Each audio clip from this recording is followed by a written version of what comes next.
Next नीचे आइए, देखिए शॉर्ट नोट्स है। शॉर्ट नोट्स अगर कम मार्क्स का आएगा तो इससे भी आप देख सकते हैं, वैसे लंबा के लिए भी प्रिपेयर करिएगा, जो अभी हम लोग पढ़े इतना पार्ट्स में XBRL। तो XBRL शॉर्ट नोट्स में देखिए वही चीज़ है लगभग, ठीक है। Extensible business reporting language, standardize language में होता है इलेक्ट्रॉनिक कम्युनिकेशन के लिए, बिजनेस एंड फाइनेंशियल डेटा। इसमें उतना टेक्निकल एस्पेक्ट हम नहीं दिए हैं, ये क्या सिंपल नोट्स है, ठीक है। तो ये प्रिपेयर कर, इसमें क्या है सिंप्लीफाई हो जाता है क्या, प्रिपरेशन, एनालिसिस और शेयरिंग ऑफ फाइनेंशियल इंफॉर्मेशन, ठीक है। ये शॉर्ट नोट्स है, making it more efficient and accessible. India में कंपनीज एक्ट 2013 में कुछ क्लासेस को मैंडेटरी है कि वो फाइल करे अपना XBRL फॉर्मेट में ROC के पास। इसके अंदर कौन कौन इंक्लूडेड है, listed company, paid up capital, listed company है ऐसे कंपनी फिर जिनका पेड अप कैपिटल 5 करोड़ या उससे ज़्यादा है, कंपनी जिसका टर्नओवर 100 करोड़ या उससे ज़्यादा है। कंपनी को क्या करना है, प्रिपेयर करना है अपना financial statements as per IND AS, मतलब इंडियन अकाउंटिंग स्टैंडर्ड्स। लेकिन कुछ कंपनीज जैसे नॉन बैंकिंग फाइनेंशियल कंपनीज है, इंश्योरेंस कंपनीज है, बैंकिंग कंपनीज है, वो इस दायरे से बाहर किए गए हैं, ठीक है। क्लियर सबको? तो ये शॉर्ट नोट्स के लिए है, अगर 5 मार्क्स का आएगा। लेकिन ज़्यादा का आएगा तो आपको क्या करना है, ऊपर से पूरा तैयारी करना है, और आपको तैयारी ज़्यादा के लिए ही करना है, लॉन्ग नोट्स के लिए, ठीक है। क्लियर है?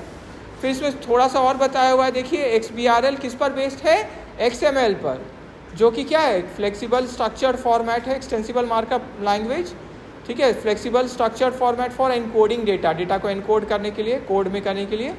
और ये बैकबोन है किसका, XBRL का टैगिंग सिस्टम का, जिसमें टैग करते हैं, जैसे रिवेन्यू को टैग किया ना, नेट रिवेन्यू फ्रॉम ऑपरेशंस, जो भी इसका टैग है, मतलब कौन सा टैग में कितना हमको कौन सा अमाउंट भरना है। तो इसमें क्या किया हुआ है, सबको एक रूप दे दिया गया है कि अपना टोटल जो कमाई हुआ है, रिवेन्यू हुआ है, उसका नाम इसमें ये है, उसके अंदर आप बॉक्स में डालिए। तो उससे क्या होता है, सॉफ्टवेयर खुद ही फिर उसको अरेंज कर लेता है। तो सबके लिए एक ही रूल हो गया, तो उससे क्या होता है, ईजी होता है डेटा कलेक्शन, कंपेयर करना ईजी होता है, एनालाइज करना ईजी हो जाता है। XML तो बैकबोन हो गया XBRL टैगिंग सिस्टम का, जिससे फाइनेंशियल डेटा को हम लोग ऑर्गेनाइज करने में मदद मिलता है स्टैंडर्डाइज वे में, ठीक है, जो मशीन रीडेबल हो, मशीन से रीड किया जा सके। तो XBRL में टैग्स को यूज़ करते हैं हम लोग, ठीक है, डिफाइन करने के लिए स्पेसिफिक एलिमेंट्स को, किसका, फाइनेंशियल स्टेटमेंट्स का, जैसे एसेट्स है, लाइबिलिटीज़ है या रेवेन्यू है, तो सबका टैग बना हुआ है, उसके अंदर आपको अमाउंट फीड करना है। तो ये टैग इंश्योर करते हैं कि डेटा सिर्फ ह्यूमन रीडेबल नहीं है, लेकिन इसको प्रोसेस भी किया जा सके सॉफ्टवेयर के थ्रू, ठीक है, जिससे क्या होता है, वैलिडेशन कि हाँ ठीक है सब, एनालिसिस, विश्लेषण और रिपोर्टिंग है ना, वो अच्छे से हो जाए मेरा, ठीक है। इसके बाद देखिए कुछ रीड करने के लिए पोर्शन है, ठीक है, स्ट्रक्चर ऑफ XBRL और कैसे ये यूटिलाइज करता है XML लैंग्वेज वाला पार्ट को। तो XBRL में टैक्सोनॉमी है, टैक्सोनॉमी क्या है, डिक्शनरी ऑफ टैग्स है, ठीक है, डिक्शनरी है टैग्स है, कि मतलब कौन सा टैग के लिए कौन सा वर्ड हम लोग प्रयोग कर रहे हैं। तो ये डिफाइन करता है कुछ स्पेसिफिक एलिमेंट्स को, जैसे रिवेन्यूज़ या लाइबिलिटीज़ को। ये एलिमेंट्स स्टैंडर्डाइज होते हैं, स्टैंडर्डाइज मतलब जो पर्टिकुलर डिसाइड कर लिया गया है, जैसे अभी देखेंगे हम लोग नीचे। और इंश्योर करता है कंसिस्टेंट डेटा इंटरप्रिटेशन। अब ये जो ये सब पार्ट पढ़ रहे हैं, ये बस नॉलेज के लिए पढ़ रहे हैं मेनली, ठीक है। इसको वैसे लिख भी सकते हैं आप, ये भी गलत नहीं है, ये भी आप अपने आंसर में अगर XBRL का आएगा तो इसको भी आप प्रयोग कर सकते हैं। टेक्निकल पार्ट्स है यहाँ पे मेनली। तो स्टैंडर्डाइज किया है और इंश्योर करते हैं कंसिस्टेंट डेटा इंटरप्रिटेशन। अब एग्जांपल देखिए, इंस्टेंस, डॉक्यूमेंट्स, तो ये क्या हो गया, फाइल्स जो कंटेन करते हैं एक्चुअल फाइनेंशियल डेटा। हर पीस ऑफ इंफॉर्मेशन को, मतलब सारे इंफॉर्मेशन को, डेटा को टैग किया जाता है। देखिए कैसे, नेट जैसे इनकम है आपका 10 मिलियन, तो ये सॉफ्टवेयर उसको कैसे टैग कर देगी, जब आप फीड करेंगे तो रिवेन्यू वो उसमें कैसे चल जाएगा, XML लैंग्वेज जो है कंप्यूटर का, उसमें ऐसे दिखेगा रिवेन्यू। देखिए वो सिंटैक्स के अंदर है, ठीक है, वो एरो के अंदर है, और फिर कितना है 10 मिलियन। 10 मिलियन कितना होता है, 1 मिलियन होता है 10 लाख, 10 मिलियन कितना हो गया, 1 करोड़, 100 लाख हो गया। तो इस तरह से देखिए अरेंज किया हुआ एरोज के अंदर, और आपका जो स्लैश है।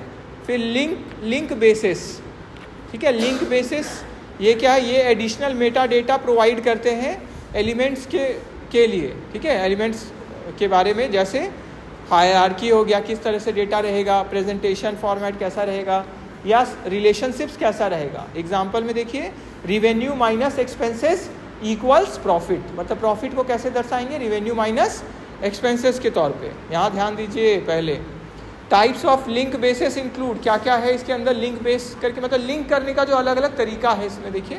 प्रेजेंटेशन लिंक बेस, ये डिटरमाइन करता है कैसे इंफॉर्मेशन डिस्प्ले होगा, एलिमेंट्स जो है वो डिस्प्ले होगा, मतलब कंप्यूटर पे, जैसे कंप्यूटर पे कुछ भी हम लोग देखते हैं तो उसके लिए क्या किया हो, कंप्यूटर लैंग्वेज में फीड किया गया है ना, तब ना आपको स्क्रीन पे वैसे दिख रहा है।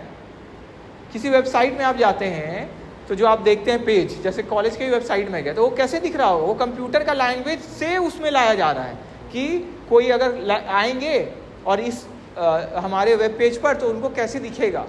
तो हम लोग जानते हैं ना कंप्यूटर लैंग्वेज है अलग अलग, C++, PHP, पाइथन, HTML, जो अलग अलग लैंग्वेज है।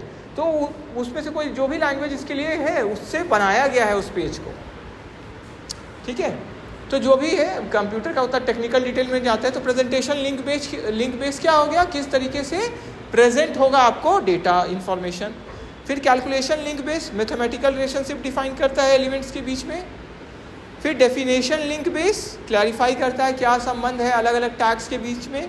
Label link base multiple labels provide करता है, किसके लिए, टैग्स के लिए, जैसे हिंदी इंग्लिश जो भी है इसमें लिखा हुआ। फिर रेफरेंस लिंक बेस, ये क्या करता है, लिंक करता है टैग्स को authoritative sources like accounting standards. जैसे कुछ आप लिखे और लिंक उसका देते हैं तो क्या होता है, उससे पहुंचने में आसानी होता है ना, क्लिक करते ही वो पेज खुलता है, ठीक है। तो ऐसे ही कुछ होगा, टेक्निकल है इसलिए उतना इसके बारे में हमको ऐसा इन्फॉर्मेशन नहीं है, क्योंकि टेक्निकल है, कंप्यूटर लैंग्वेज और उससे संबंधित चीज़ है। तो बस यहाँ आपको समझाने के लिए बस थोड़ा सा इसमें। फिर वैलिडेशन, XML इनेबल करता है स्कीमा वैलिडेशन, इंश्योर करता है जो डेटा कंफर्म करता है टैक्सोनॉमी और रूल्स जो भी बनाए गए, मतलब रूल्स का कंप्लाई कर रहा है हमारा, ठीक है, डेटा। और इससे क्या होता है, हम लोग इजीली डिटेक्ट कर सकते हैं एरर्स और कंप्लायंस, जो भी पालन करना है उसका अनुपालन कर रहे हैं कि नहीं हम लोग, है ना, ठीक है। तो ये सब हम लोग पढ़ रहे हैं। तो XML में एक्स्ट्रा ये नोट्स है XML का।